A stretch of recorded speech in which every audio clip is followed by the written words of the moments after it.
pode. A palavra com Walter Nascimento.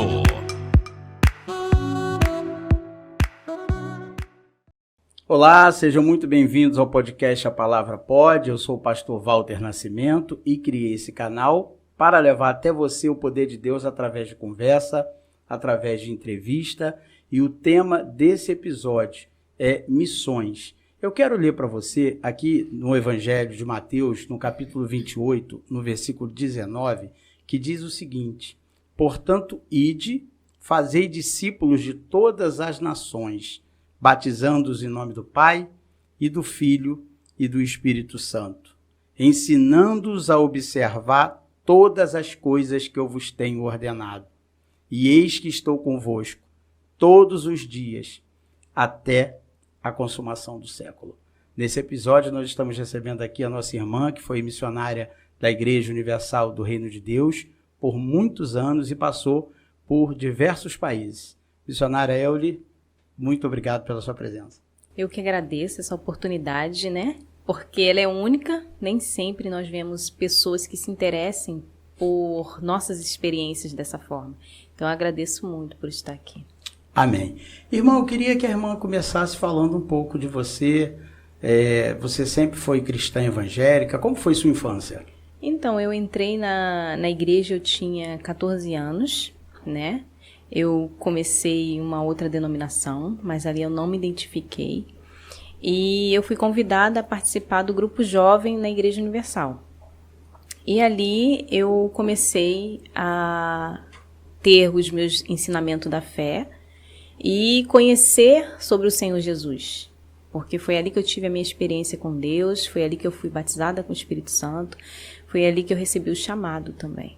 Amém. A irmã era bem nova, né? Com quantos anos a irmã? 14 anos, quando eu fui batizada no terreno da Telerge, e que ali eu tinha feito um voto com Deus, né? Tudo começou dali. Eu fiz um voto com Deus, pedindo a Deus para que eu pudesse sair, aprender novas línguas e pregar o evangelho a outras pessoas que não conheciam e que precisasse, né, de conhecer a mesma coisa que eu conhecia naquele momento. Então esse ardor por missões já permeava o seu coração desde a sua conversão, né? Minha avó era uma missionária, né? Só que ela não chegou a sair do Brasil. Inclusive ela tinha tido uma visão espiritual, onde ela tinha visto eu pregando o evangelho fora. E eu nem conhecia, nem sabia o que era a igreja, quem era o Senhor Jesus, né? Eu só sabia de uma forma diferente que a minha mãe falava, que minha avó falava. Sim. Mas assim, quando criança a gente não tem aquela total visão de uma pessoa adulta. Então, ela, quando passou isso para minha mãe, ela disse: você seria uma ganhadora de almas, faria a obra fora. Foi isso que aconteceu. E aí a irmã se converte aos 14 anos, começa a frequentar a igreja. Sim. Ali nasce de novo, conhece o evangelho, se batiza, né? Isso. E aí como começa essa preparação para fazer missões, para sair do Brasil? Então eu me tornei obreira, né, aos 15 para 16 anos. E com 18 anos, antes dos 18, aos 17, eu conheci uma pessoa, né? Ele se tornou um auxiliar da igreja. E dali me casei com ele aos 18, e aí começa o processo para que eu fosse viajar para o primeiro país onde nós iríamos começar a pregar o evangelho. E aí ele se tornou pastor, né? A igreja. Ele começou como obreiro, virou pastor, vocês se conheceram, e aí se casaram, e aí foram direcionados a campo missionário. Sim. Foi isso que aconteceu e dali nós tiramos toda a documentação para irmos para um país onde nós começaríamos a pregar o evangelho em francês, sem saber nada de francês. Mas antes disso, quando você se casa e chega para os seus pais e fala bem assim: papai, mamãe, agora eu sou uma missionária e vou ter que viajar, ou seja, vou ficar longe de vocês, qual é a reação dos pais? Eles estão preparados? Então, sempre um choque, né? Eu acho que nenhum pai, nenhuma mãe quer seu filho longe. Principalmente eu que cresci ali com a minha família, com os meus irmãos, né? Que eu tenho 2 irmãos também. Mas assim, para mim, eu tinha um irmão pequeno ainda, que na época tinha 4 anos de idade. Então, tinha um apego, né? Então, meu pai, ele foi um pouquinho resistente. Na verdade, nem tanto resistente. Ele tinha um pouco de medo. Minha mãe, ela já era conhecedora, assim, da palavra. Ela tinha uma frequência na igreja. Ela já conhecia bastante. Então, para ela, foi o seguinte. Ela falou, filha, Deus te abençoe. Seja qual for a sua escolha, nós sabemos que vamos sentir, mas Deus, ele está ali sempre para confortar e nos ajudar naquilo que precisarmos. Notícia, eu sei que sempre vai chegar. Então, ela me deu essa força. E antes da irmã ir para o campo missionário, a irmã já conversava com missionários para entender como funcionaria quando estivesse lá? Ou é tudo muito rápido? Eu acho que tudo é muito, assim, maturo. A gente não tem, assim... Aprende no campo, né? Aprende Na prática. no campo, não tem aquela coisa. O que a gente sabia era de pessoas, assim, que passaram por lá, eles não deixavam, assim, grandes coisas, porque a maior experiência deles... E o convívio, eu acho que é tão rápido, assim, um esbarro e depois a gente não se vê mais. Então, era muito difícil. Não tinha telefone naquela época para se comunicar, não existia e-mail. Então, a comunicação com eles é, assim, muito básica, rápida e não dá para trocar muito. A gente está falando aí de 20 anos atrás, né? Isso. 15, 20 anos, é verdade. Então, a irmã se casa, tira a documentação e aí, com quanto tempo depois do casamento a irmã já está no campo missionário? 1 mês depois. Então, até a minha experiência, como eu posso dizer, tem um nome que nós chamamos, período de adaptação. Todo o meu período de adaptação foi fora, eu acho que foi concluído o aprendizado de missão e o aprendizado também dentro de um casamento. Então, vocês tiram a documentação, casaram-se, tiraram a documentação, e qual o primeiro país que a igreja direcionou vocês? Costa do Marfim. Costa do Marfim. E aí me diz, um pastor jovem, vocês chegam a um país de uma outra língua, outra cultura, outro tipo de alimentação, como é que é isso? Então, eu primeiro me choquei com o calor do país, né? Muito extremo, um calor muito grande e abafado, ao ponto que eu não conseguia respirar direito, de tão quente que era. Isso foi na descida do aeroporto, eu já tive esse primeiro impacto.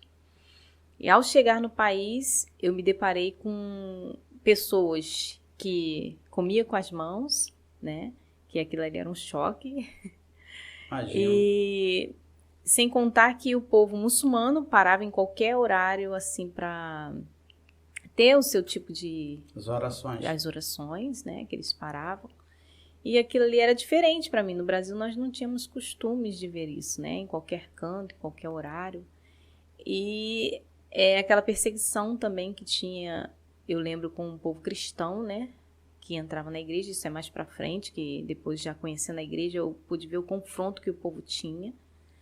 Mas esse foi o meu maior susto. O calor, de início. Falava-se muito de malária. Assim que eu cheguei, eu tive que tomar Nevaquine na época, né? Para poder combater. Mas mesmo tomando o Nevaquine, eu adquiri malária 2 vezes. E é uma doença que completamente a pessoa perde o domínio do corpo. Ela sente várias tonturas, febres constantes, vômito, nada para no estômago. E eu era uma menina franzina, tinha 18 anos, então eu era uma menina franzina. Eu perdi muito peso, na época eu tinha 42 quilos, eu fui para 39. Nossa. Então, quer dizer, magra, completamente magra. E tinha os desafios pela frente que eu precisava. Então, eu tive que me recuperar de início. Isso foi logo de início, assim que eu cheguei. Com 3 meses, eu adquiri a malária.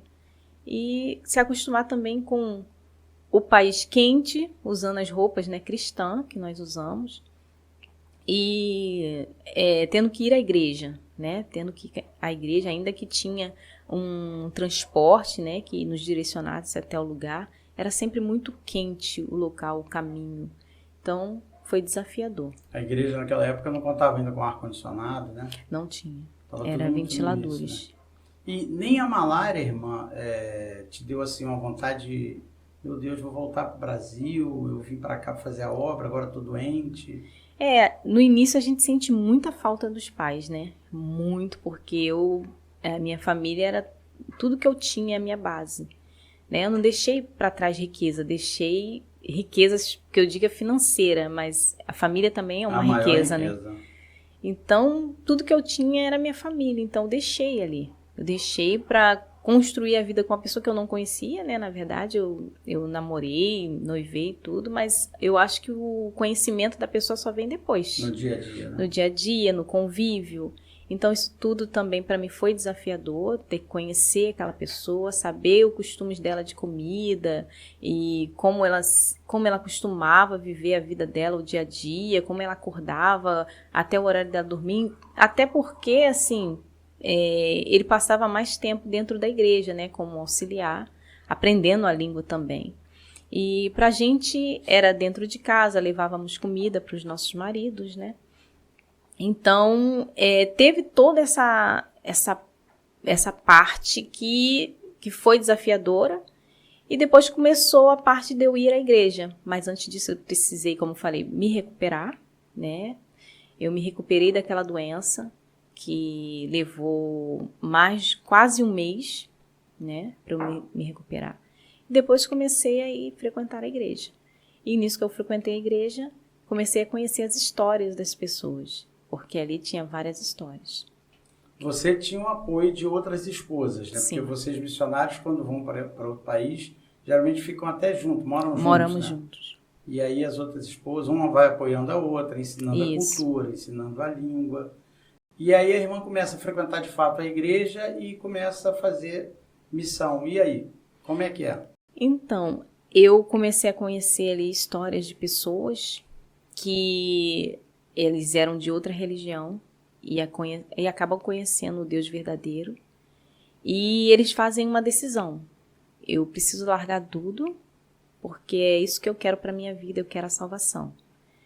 E aí começam os desafios deles, são postos para fora de casa, não tem onde morar. Muitos vão morar em abrigo quando tem. E é uma coisa assim assustadora de se ver. Mas nós conseguimos firme. E o Senhor vai fazendo a obra de uma forma tão extraordinária na vida deles que eles conseguem ganhar toda a família. Porque a família deles é assim, muçulmana, né, de uma religião diferente. Mas eles acabam se rendendo ao Evangelho. E ali começa a trajetória diferente, eles começam a ganhar os familiares, eles começam a fazer coisas diferentes que eles não faziam antes.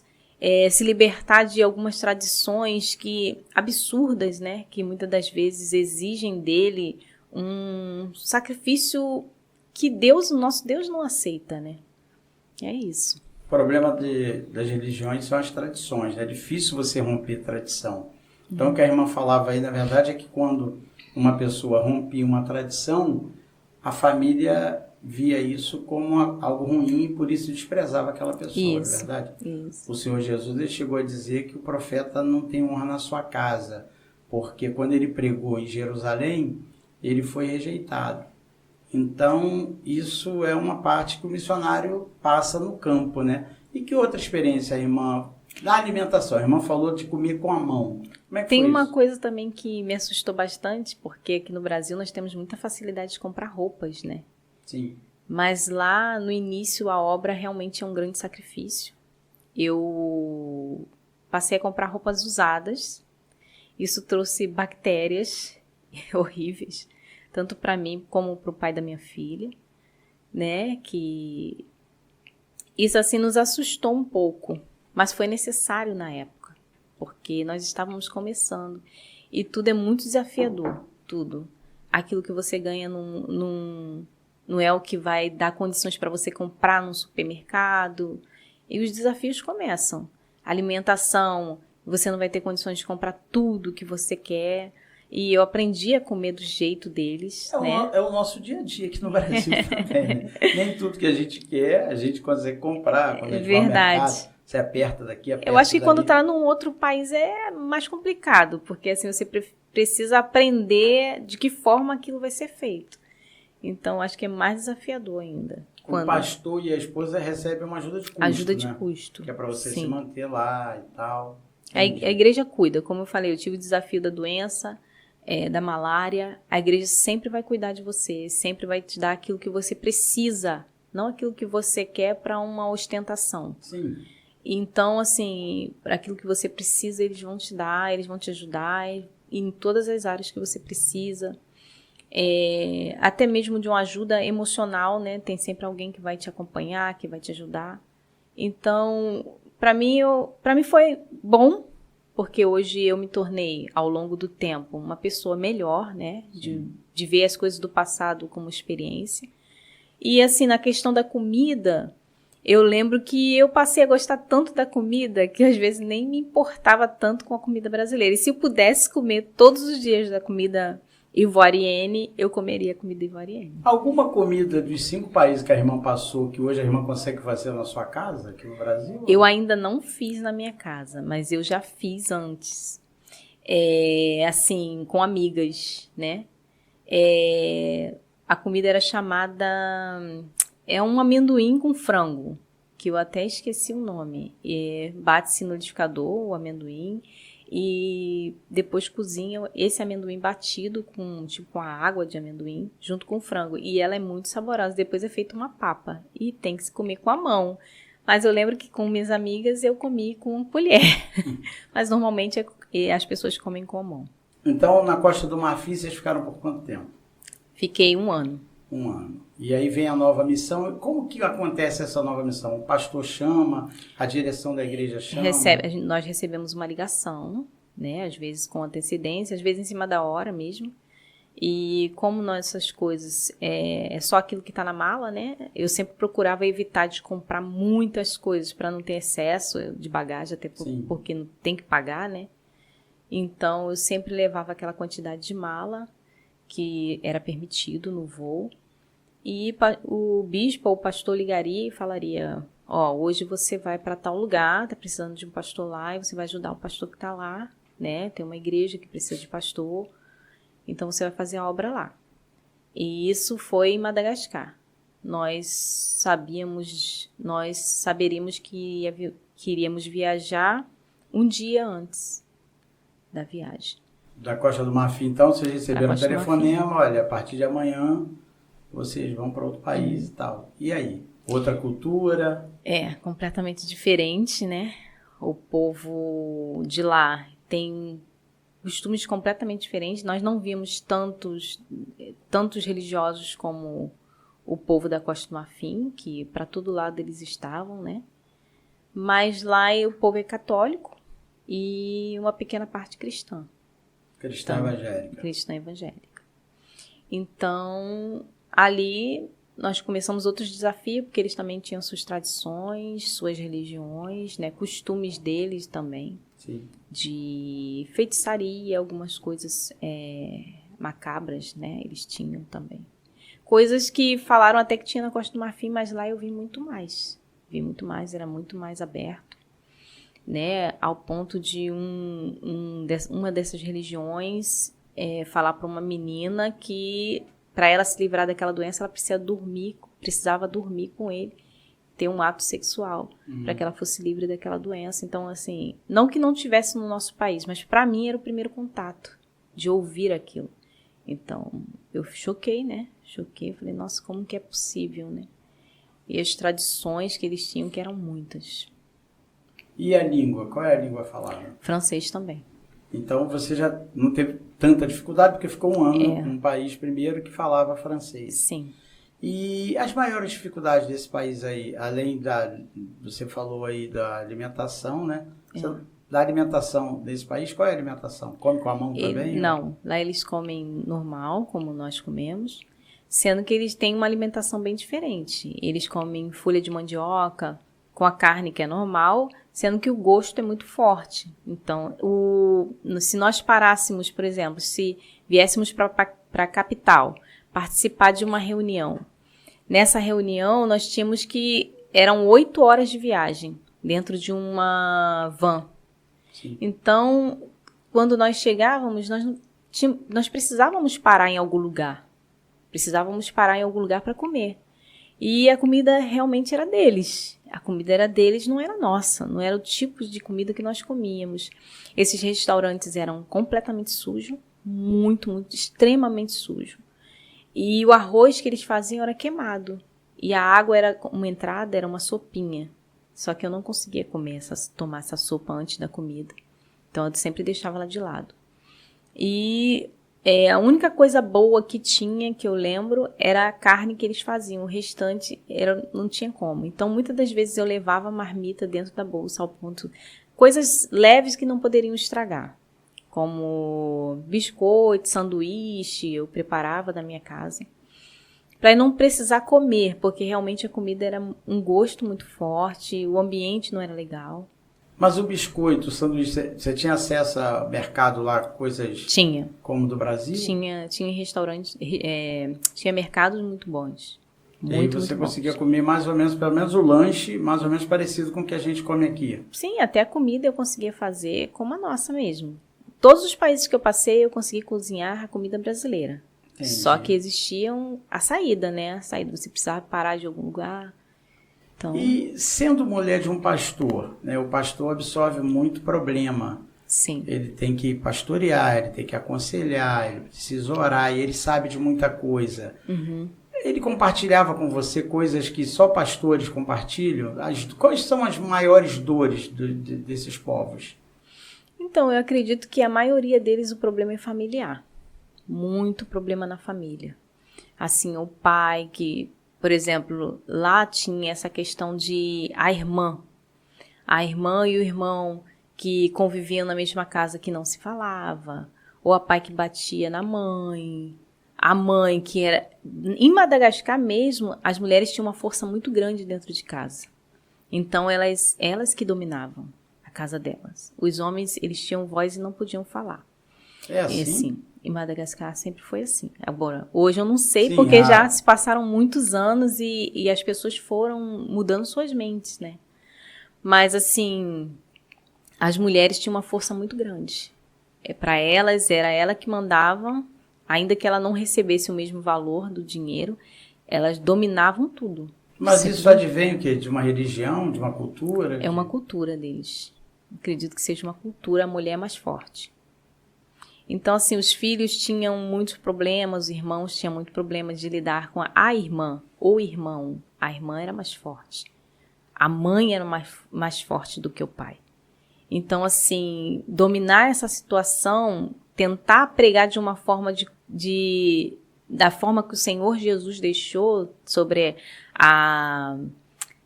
como eu posso dizer, a mulher que era aquela mulher que deveria ser uma mulher submissa, discreta, isso não existia. Então, eles passaram a ver também, olhar muito para as esposas. As esposas nunca faziam reuniões nas nossas igrejas. As mulheres eram aquela mulher discreta, se apresentava somente para as mulheres. Nós não tínhamos nenhum contato na época. Não que não tivéssemos contato, cumprimentávamos os homens das nossas igrejas. Sim. Mas nós éramos mais discreta. Sempre ali atrás, sentada, sempre ali participando da reunião. E aquilo ali incomodava algumas mulheres da igreja. Era um choque, né, para elas. Né? Então aquilo ali começou a entrar de alguma forma.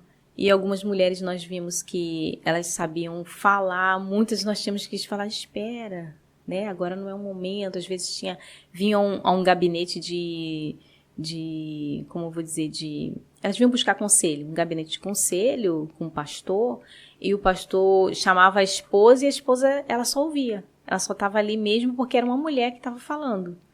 Por discrição, né? Até por uma imagem do pastor, o pastor não atendia uma esposa sozinho. Então, aquela esposa, ela ficava do lado e não falava. Simplesmente ouvia. Então, sua esposa não vai falar nada? Não, porque é eu que vou falar. Então, caramba, cultura diferente. Diferente. Né? Não que a gente esteja aqui pregando que o homem deve mandar na mulher, não é nada disso não, né? Deus fez o homem e a mulher tirou da costela para andar ao lado. Sim. Então, a Bíblia diz que a mulher é uma auxiliadora, a mulher é uma ajudadora, né? É. E eu acho que esse negócio, quem manda, quem não manda, os dois mandam, né? Tem que estar de acordo ali, se são servos. Eu acho que cada um tem que saber a sua função, né? É isso. Sim. Aí. Então, desse segundo país, como que é a convocação para um outro país? Então, nós acabamos nosso visto em Madagascar, então recebemos a notícia que deveríamos ir para a África do Sul. E na África do Sul, ali, minha história foi grande, porque não só de experiência, mas eu tive minha filha, né, na África do Sul. Sim. E ali eu fiquei por quase 12 anos. Sua filha nasceu no campo missionário? Nasceu no campo missionário. Minha filha tem 2 nacionalidades, né, a sul-africana e a brasileira. E para mim já foram não só o desafio de lidar com uma nova cultura, um novo povo, uma diferente língua, mas também de ser mãe pela primeira vez. Agora, por que a igreja te segurou 12 anos nesse país? Justamente porque você foi mãe ou sim, teve alguma coisa? Eu acredito que sim, porque ainda que a igreja sempre peça, né, para que nós viéssemos a não ter o filho, mas não porque era algo como muitas pessoas proibido, mas por causa dessa preocupação. Essa preocupação de você ter que viajar o mundo inteiro e carregar um bebê recém-nascido, uma criança que está em fase de aprendizado, um adolescente que está construindo alguma coisa para a vida dele, e essa era a nossa vida, viajar para todos os lados. Eu viajei muito dentro da África do Sul, mas mesmo assim era desafiador com o filho, né? Sempre difícil. Mas quando você chega à África, quanto tempo depois você engravida? Eu cheguei em 2002. Na verdade, eu vou falar por idade, porque eu não lembro. Eu engravidei com 26 anos. E eu fiquei... Na verdade, eu cheguei em 2002, na África do Sul. E depois de 4 anos, eu acredito que eu engravidei. Então você ainda fez ali uns quase 4 anos da obra missionária, você e o pastor. E aí você tem sua filha, e como é que essa história de escola, porque assim, tudo bem, você ficou 12 anos lá, e aí acredito que aos 3 ela vá para uma creche. Sim, eu coloquei ela, na verdade, numa creche com quase 2 anos de idade. Porque, primeiro porque a criança, eu precisava de participar das reuniões, eu não tinha com quem minha filha ficar, embora eu tive livre acesso de ficar com minha filha. Mas assim, eu precisava interagir dentro daquilo que eu tinha escolhido para minha vida. Sim. Então eu tinha que saber das reuniões, o que se passava. E algumas vezes até cheguei a participar com ela, mas realmente ela chorava bastante, né? Acabava de uma certa forma incomodando as reuniões, todo mundo queria prestar atenção no que estava acontecendo lá atrás. Então foi necessário colocá-la numa creche. E dali eles tomaram conta dela, né? Eu pegava ela parte da tarde. E ela foi desenvolvendo também a língua, né? Sim. E quais as maiores dificuldades da África do Sul? A maior dificuldade da África do Sul que eu vi foi os abusos, né? Que dentro das próprias casas existia irmão que abusava de irmã, tio, pai, avô. Então aquilo ali foi um desafio, nós temos que aprender, tivemos curso para lidar com essa situação, para ir num local onde essas meninas eram abusadas e conversar com aqueles pais. Abusos sexuais. Conviver com isso era chocante, porque toda vez que nós olhávamos para o lado, tinha uma menina que talvez estava chorando, tinha uma menina que nós precisávamos atender, tinha uma menina que nós precisávamos ajudar emocionalmente, porque elas se sentem... algo que destrói a pessoa, né? Algumas se cortavam, sofriam de ansiedade, emocionalmente elas não tinham condições de uma conversa, então foi desafiador. Mas isso é crime também lá, né? Deve Sim. ser nesses lugares mais distantes, mais longínquos. Não, era em todos os lugares. Todos os lugares da África do Sul existia isso. Mas não se procurava a polícia, a justiça? Sim, toda vez que sabíamos de um caso como esse, teríamos que passar. Existia um grupo chamado Women in Action, né, que eram as mulheres em ação. E esse caso era passado, existia uma pessoa responsável que lidava e trabalhava com tudo isso. Sim, então problemas emocionais terríveis, né? Sim, existia sim, psicólogas, pessoas que ajudavam emocionalmente também. E aí a igreja foi uma explosão na África do Sul, sim, né? Cresceu bastante, porque começou a fazer esse trabalho voluntário, né? Com essa parte, e a igreja teve muitos resultados, muitos benefícios. A gente vê muitas aquelas imagens de irmãos africanos dançando.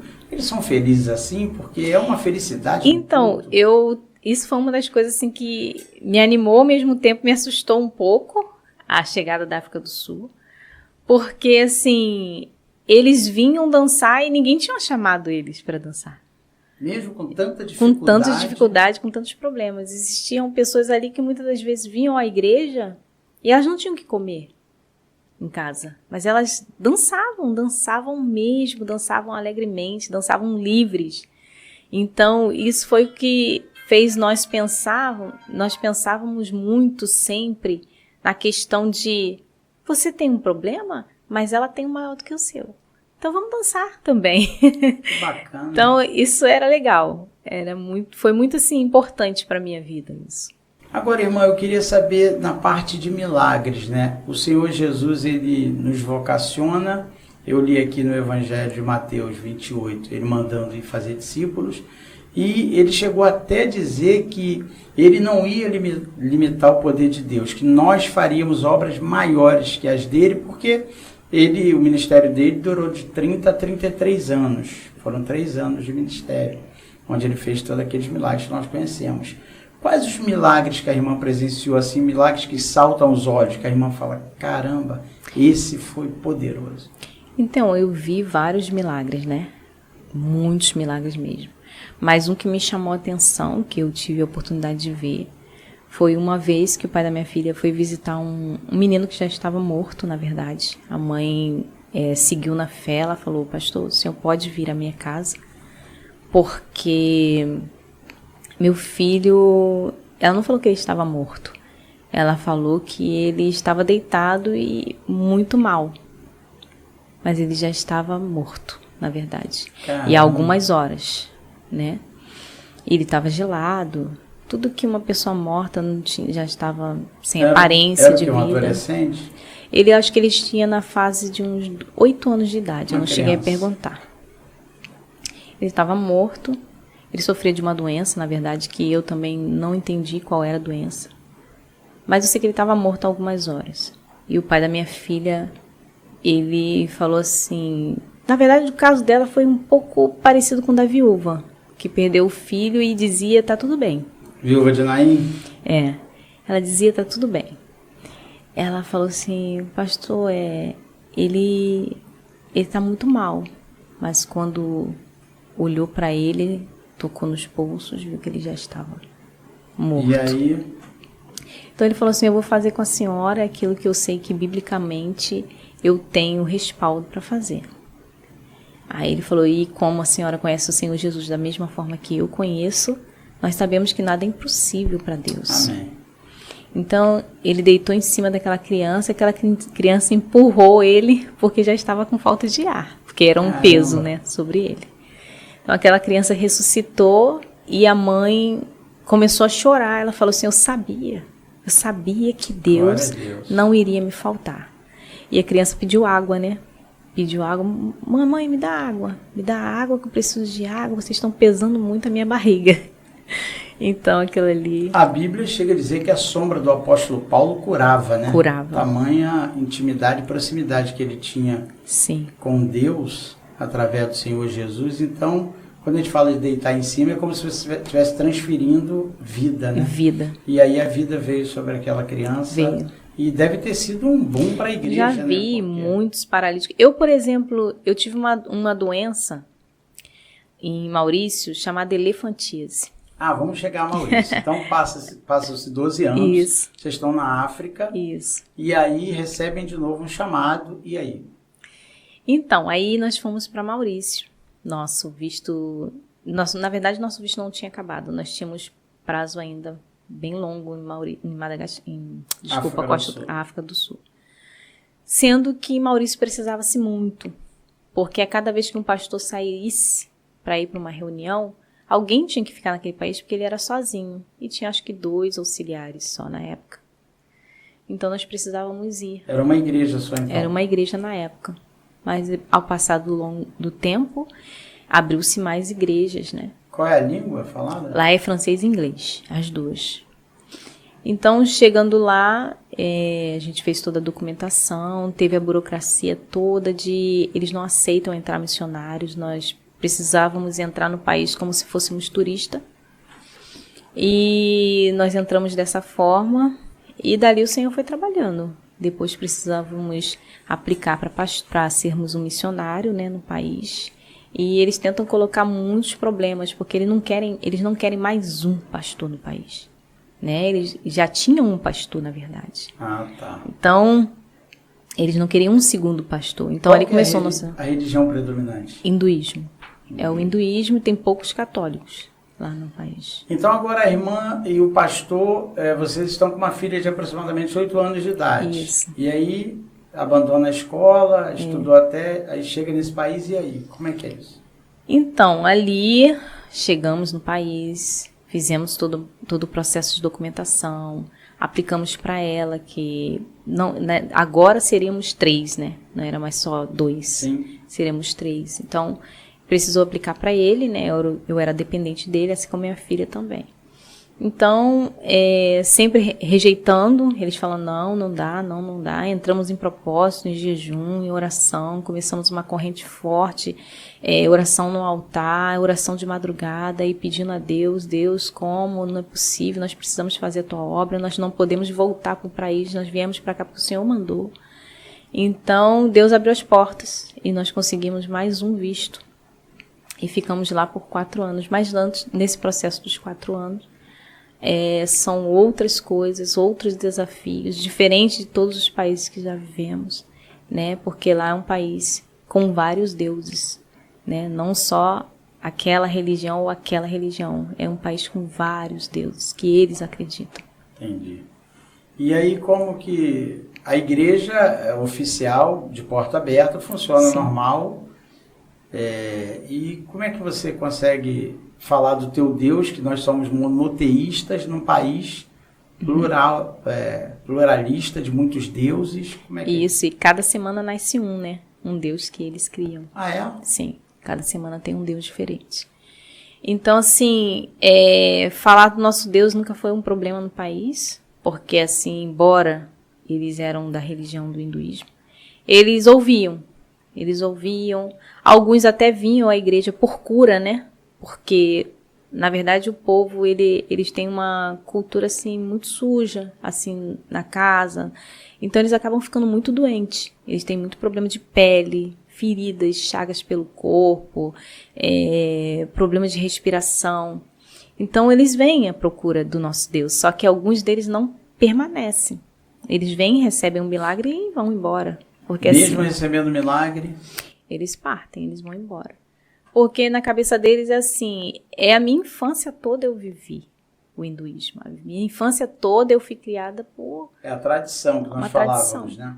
Vem, e eles dão muita, eles têm muita, o hinduísmo tem uma força muito grande no tataravô, avó, Sim. os ancestrais, né? Os ancestrais para eles têm muita força. O problema, de novo, é a tradição, né? A gente tem que aprender a romper a tradição, porque assim, você não é uma coisa porque os seus pais disseram que você é. Quando você chega numa idade da razão, você escolhe ser aquilo que você se adequa a ser. E tem pessoas que... Por isso existem várias religiões, porque a pessoa se encaixa melhor naquela religião e segue aquela crença ali.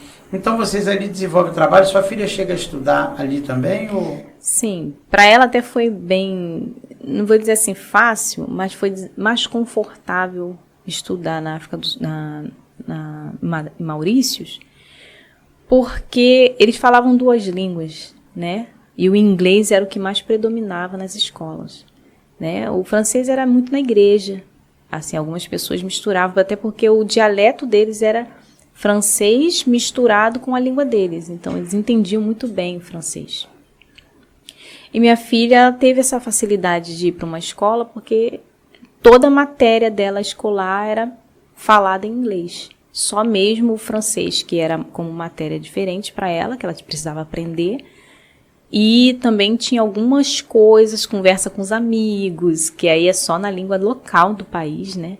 Só na língua deles mesmo, que ela precisou entender. Assim como o Zulu, né? O Xhosa, ela precisou aprender.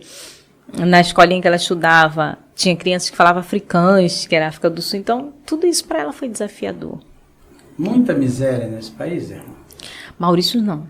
Maurício é um país que nós chamamos de país paradisíaco. o que nos levou para... muito belo, né? Mas É lindo, mas assim, por ser um país que eles tinham tradições estranhas, costumes estranhos, existia muitos problemas conjugais, muitos. Assim, alguns homens acreditavam que poderia ter várias mulheres. Sim. Assim, eu preciso ter 2 mulheres, ninguém me condena por isso, né? E era desafiador, assim, dentro das igrejas, quando eles se convertiam, os pastores começavam a pregar, alguns saíam da igreja. Não, eu não posso abandonar, eu tenho 2 mulheres, eu não tenho uma. Mas algum que você sabe, ou que você soube que deixou uma mulher e passou a viver com uma única esposa depois da conversão? Sim, muitos, aqueles que se convertem verdadeiramente, né? Vários. Por exemplo, a igreja, se uma igreja tinha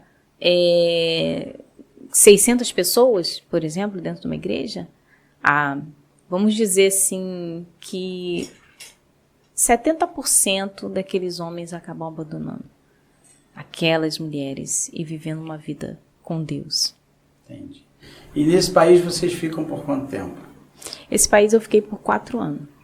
4 anos. E tem um outro país ainda? Não, aí tem Botsuana que é o 5º país, né? Que foi o país, na verdade eu pulei, né? Na verdade ele foi logo depois da África do Sul, que eu fiquei 9 meses, Sim.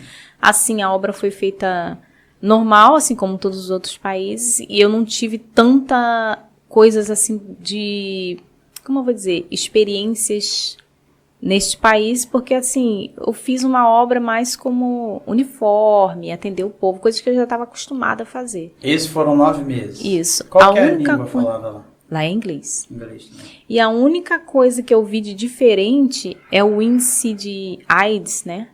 Era muito grande. Na época que eu vivi lá, os idosos não passavam de 55 anos. Caramba. Entendeu? Essa foi a única coisa que me chamou a atenção, que, assim, falei, meu Deus, não existe aqui idoso que tenha 80 anos, por exemplo, 70 anos, né? Morresse muito novo, né? Até porque há 20 anos atrás a ciência não era tão evoluída igual é hoje.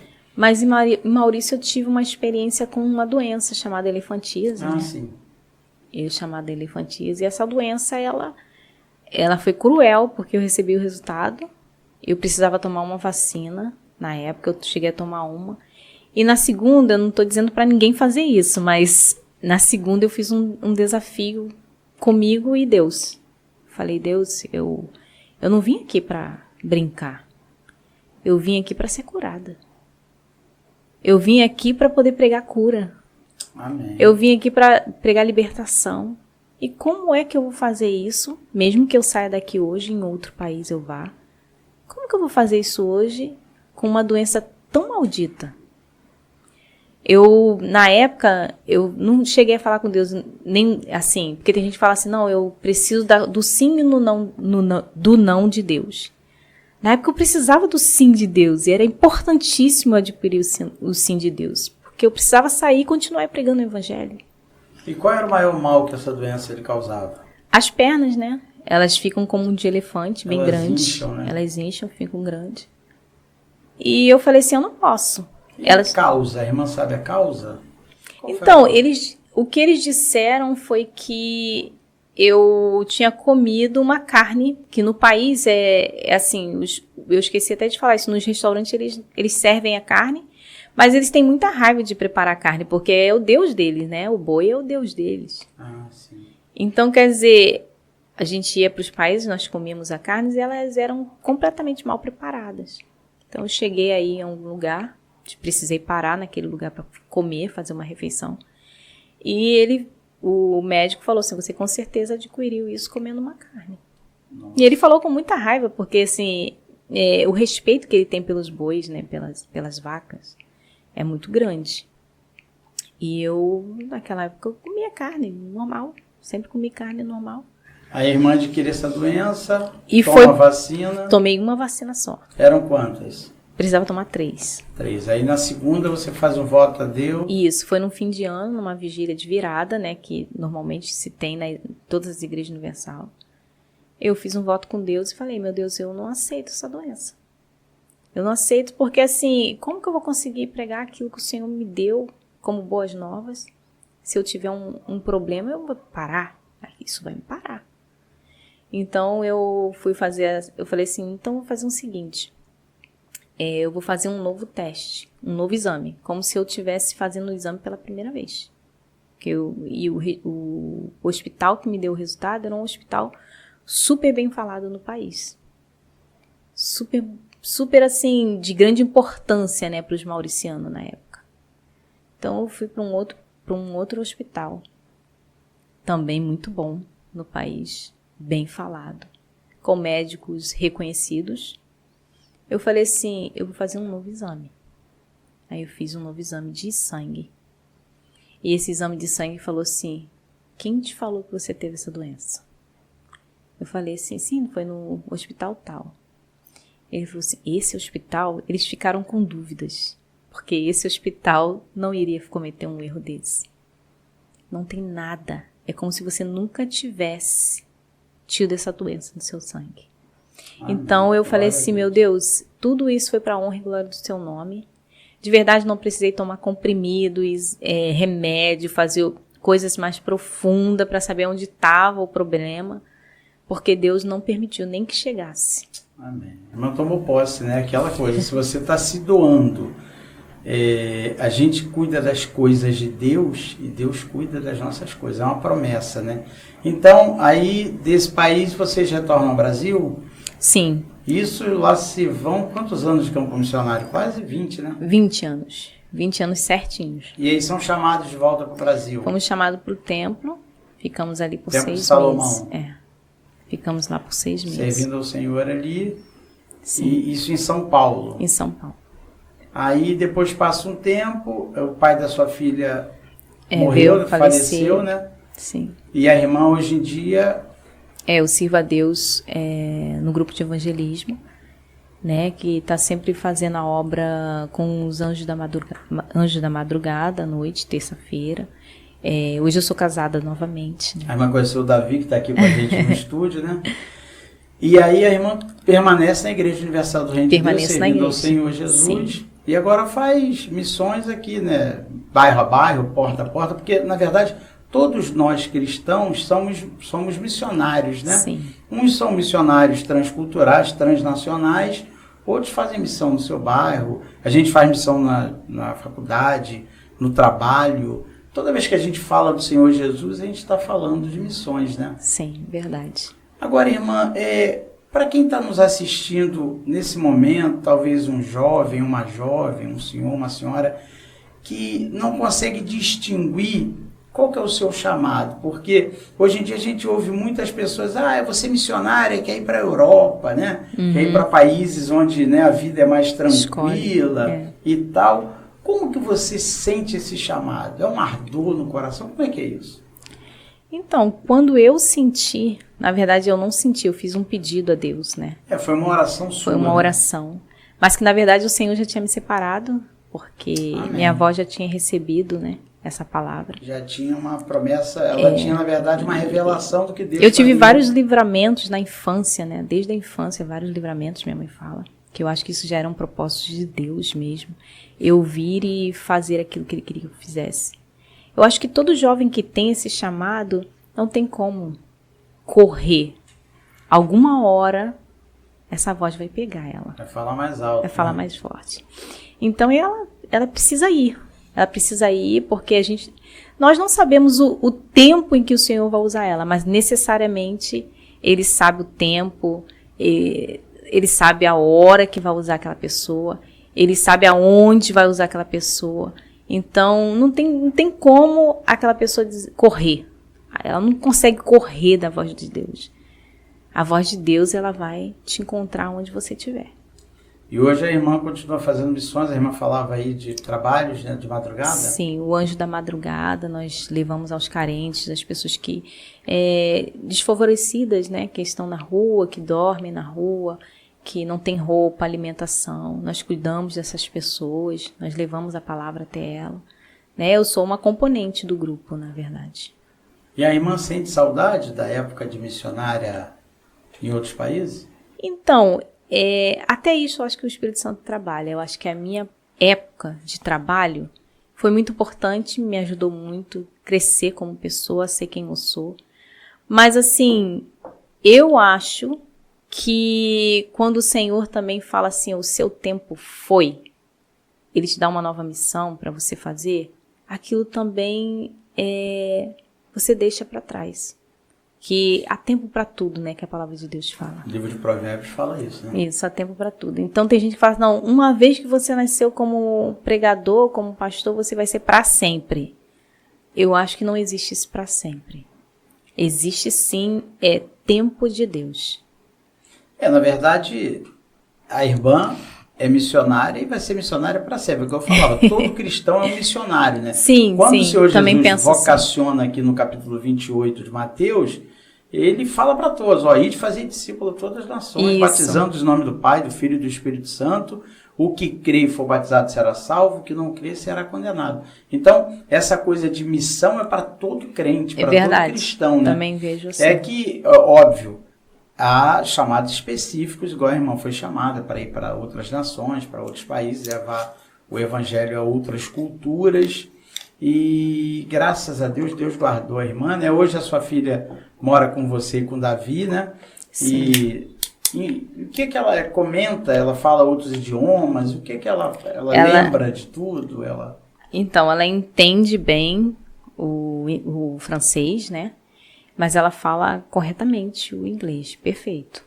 Perfeito. Ela aprendeu essas duas línguas e ela leva também para a vida. Eu sempre pergunto a ela, filha, você mantém contato com alguma amiga que não te permita, né?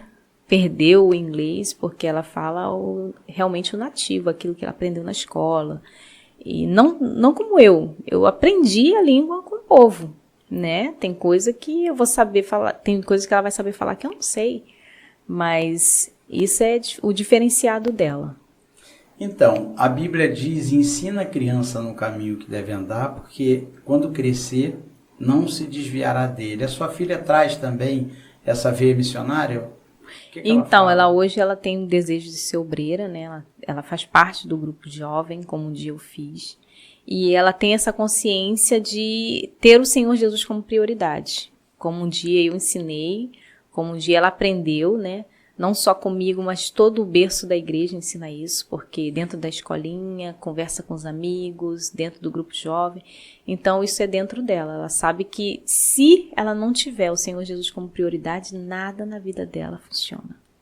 Amém. Irmã, a gente ouve muito esse termo na Igreja Universal de esposa, ser esposa. A igreja valoriza muito isso. O que é ser uma esposa de um pastor? Então, eu sempre falo que eu preciso valorizar as coisas que Deus me deu, né? Então, casamento é algo que Deus dá para uma mulher, para um homem. Então, eu sempre procuro cuidar do meu marido como se estivesse cuidando do Senhor Jesus. Viu, Davi? E eu acredito que ele benção. também faça isso por mim, né? Porque eu vejo isso diariamente no cuidado dele, comigo. Então, eu cuido dele dessa forma. Eu procuro estar presente, eu procuro cuidar. Mas, poxa, você chegou tarde, você vai fazer isso. Então, mas ele chegou também. Então, eu valorizo esse papel que o Senhor Jesus me deu. Não só como estar ali do lado dele, mas fazer tudo como uma esposa sábia deveria fazer.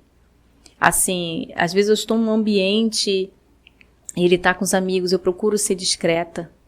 Eu não uso roupas extravagantes, mal que mostra alguma parte do meu corpo. Eu procuro falar decentemente, porque eu sei que eu fazendo tudo isso, eu estou sendo coroa para ele. Amém. Né? E eu acredito que, sendo essa esposa, eu não vou estar só ajudando a ele, mas glorificando a Deus. E fazendo aquilo que o Senhor me deu em mãos, cuidando, porque eu acho que se todo mundo cuidasse daquilo que o Senhor Jesus deu, evitaríamos muitos problemas e o Senhor nos colocaria sobre mais. É verdade. A Então Bíblia vai dizer que a mulher sábia edifica a sua casa e a tola a destrói, não é verdade? A destrói. Tá certo. Irmã, eu queria te agradecer por esse papo que a gente teve aqui sobre missões. Eu acho que é muito enriquecedor. As pessoas que estão em casa, talvez com ministérios parados aí, não sabe como que é o campo missionário, agora vão ter um pouco da ideia do que é isso, o poder de Deus, os milagres. Alguma outra coisa que a irmã gostaria de acrescentar? Ou... Não, é só isso mesmo. É só isso. Eu queria te agradecer. A irmã hoje serve o Senhor Jesus aqui em Duque de Caxias, na Igreja Universal do Reino de Deus, com a sua família, né? Então, estou muito agradecido por sua presença. Que Deus abençoe Eu que agradeço. Que Deus continue abençoando a sua vida. Amém? Que o Evangelho continue vencendo, né, pastor? Vai vencer sempre. Então, você que nos acompanhou até agora, eu também quero te agradecer, pedir que você se inscreva no nosso canal, no Instagram, @apalavrapod_, e no YouTube, @apalavrapod. Muito obrigado, fiquem com Deus e até um próximo episódio. A palavra pode. A palavra com Walter Nascimento.